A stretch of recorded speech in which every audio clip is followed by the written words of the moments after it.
वज़ीर दिफा ख्वाजा आसिफ ने कहा है कि भारत अफगानिस्तान के रास्ते पाकिस्तान में जारहियत कर रहा है, भरपूर जवाब दिया जाएगा। दहशत गर्दी के हालिया वाक़यात के बाद अफगानिस्तान में कार्रवाई कर सकते हैं। ख्वाजा आसिफ ने अफगानिस्तान के साथ कामयाब मुज़ाकरात की उम्मीद को भी फजूल करार दे दिया।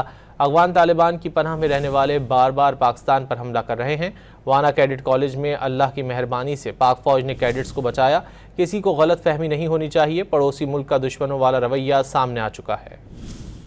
इसमें कोई जो इस वक्त सिचुएशन जो है इसमें कोई हार्म नहीं है, बड़ी क्लियर कट सिचुएशन है। अगर हमारे इलाके के अंदर भी किसी जगह हम उनको पकड़ते हैं, जब तश्कीलें क्रॉस कर रही होती हैं, हम तश्कीलों के ऊपर हमला करते हैं।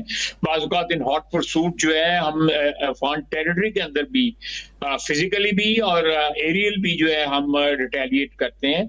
और इंशाल्लाह ताला आने वाले वक्तों में इसको इंटेंसिफाई करेंगे। हम जो है हमने किसी स्टेज पे जो है अफगानिस्तान में बिला जवाज जो है या बगैर बिला इश्तियाल जो है कभी इंटरवेंशन का ना कभी सोचा है और ना कभी सोचेंगे। लेकिन अगर जवाज हुआ और इश्तियाल हुआ उसकी तरफ से तो डेफिनेटली वील बी एक्ट।